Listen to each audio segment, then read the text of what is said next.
C'est l'heure de notre série Fallait y penser. Ce soir, la protection des hérissons, une espèce dite parapluie dont la préservation permet la sauvegarde de tout un écosystème. Or, il y en a de moins en moins en Alsace, d'où l'idée de sensibiliser les plus jeunes à leur protection. Angélique Etienne, Bastien Moignon. Moi, je vous présente Georges. C'est Georges le hérisson. On va voir toutes les aventures qui vont lui arriver en une seule nuit. D'accord ? Une seule nuit. En une seule nuit. C'est l'un de nos voisins invisibles, mais il est en voie de disparition, le hérisson. C'est aussi le symbole d'Alsace Nature. L'association a donc décidé de faire de la pédagogie pour protéger le petit mammifère dès le plus jeune âge, à base de théâtre et de jeux, et ça, fallait y penser. Ils n'ont Dieu que pour lui, Georges le hérisson. Mais la nuit n'est pas synonyme de repos pour l'animal, au contraire. Il est confronté à de nombreux dangers, parmi lesquels la voiture. C'est très dangereux les voitures pour les hérissons. Ils sortent la nuit et ils n'arrivent pas à voir si la voiture va très doucement ou très vite. On va voir s'ils nous écoutent. Hop. Oh non! Attention, 1, 2, 3. Il a réussi à traverser ? Oui.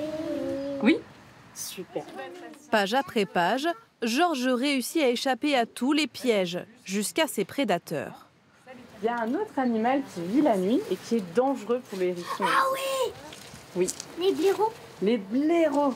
Le but, c'est de sensibiliser et de voir que le hérisson, c'est une espèce qui est protégée et qui est en danger et qui peut lui arriver tellement de choses parce qu'il vit près de chez nous. Maintenant que Georges est sain et sauf, les enfants partent chercher sa nourriture en fouillant le sol.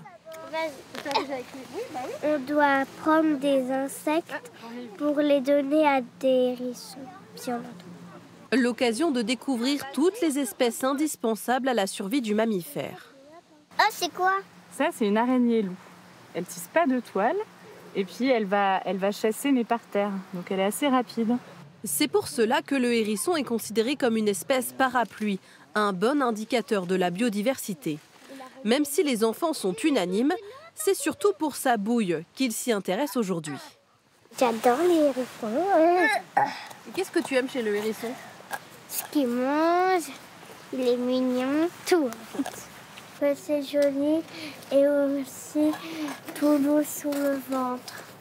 Il ne reste plus qu'à lui fabriquer un abri pour l'hiver, à l'aide de feuilles et de branchages. C'est bien souvent ce qui lui manque dans nos jardins trop bien entretenus. Si on ne laisse pas les tas de feuilles, il ne peut pas y avoir d'abri à hérisson, il ne peut pas y avoir de nourriture aussi, parce que il va y avoir plein de choses dans les tas de feuilles. Et donc là, on revient à remettre plein de biodiversité dans les jardins, laisser des petits tas. Alors, on va voir si le hérisson rentre. C'est parti, Georges. Est-ce que c'est pas trop grand? D'accord.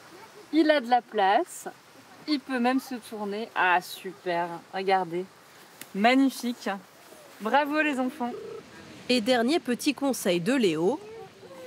Faut éviter de mettre des produits anti-limaces. Parce que des indigestions, ils peuvent mourir, etc. Il ne vous reste plus qu'à reproduire cette cabane dans votre jardin si vous souhaitez accueillir un hérisson et ses petits choupissons.